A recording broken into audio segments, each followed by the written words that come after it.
One person who has not been shy about sharing his thoughts on a variety of topics over the last 7 months is the now former St. Louis County Police Chief Tim Fitch. We had the opportunity to sit down with him earlier this week. Fragmentation of law enforcement is an issue everywhere in this country, but not as bad as we see it here. This is really a problem that's confined to St. Louis County, even when we talk about the state.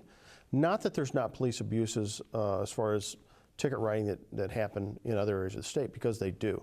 Just not the concentration like we see in St. Louis County. And it's very difficult to try to coordinate law enforcement services when you have 65 different police departments operating within one county. If you have local officials, mayors and councils, city managers, finance directors, telling the police chief, we don't have money, we need money. One way to get money, send the cops out, have them write more tickets.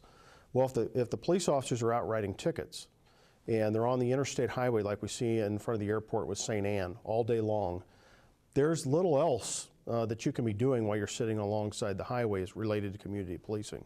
So what we've seen is a lot of these cities, because of financial reasons, divert their police resources from community policing into revenue generation. And that was a big piece of the DOJ report, was the discussion about how cities are forcing their police departments. I do not blame the police officers at all. I blame the elected officials. The blame lies squarely at their feet, and they need to be held responsible and accountable for that. So it helps in any community to have your police department reflect the makeup of the community. That sounds good, but it's very difficult to do. It's very difficult to do. In St. Louis County, for example, if you're an African American candidate to be a police officer, you immediately went to the first area of processing. We'd have at any given time 700 applications from white males. But at any given time we'd have about 30 from African Americans. We always process the African Americans first, which may not sound fair, but we had such a difficult time recruiting African Americans that we had to get them as soon as they came in the door and bring them on board and hopefully process them quickly and get them into our department before they went somewhere else. It is very difficult. I don't care where you're at, and I don't believe that Ferguson or any other department intentionally does not hire African Americans.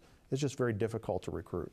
What I think is going to happen here, and will happen as a result of the Department of Justice investigation in Ferguson, even though that Department of Justice investigation keyed in on Ferguson, the Attorney General and the DOJ made it very clear that he doesn't just believe this is a Ferguson issue in this area, that this is an issue going around mostly in North County, but in a number of cities in St. Louis County. I believe every problem is fixable. And it could be, there could be some real drastic changes to law enforcement in our area as a result of it. As a matter of fact, I believe there will be.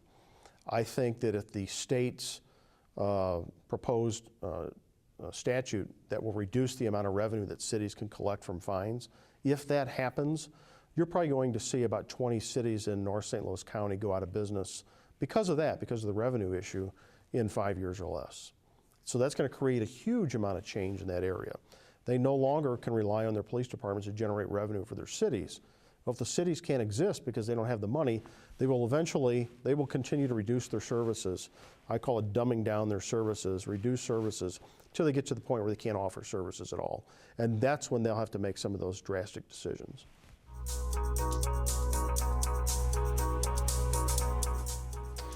So Thomas Harvey is back at the table.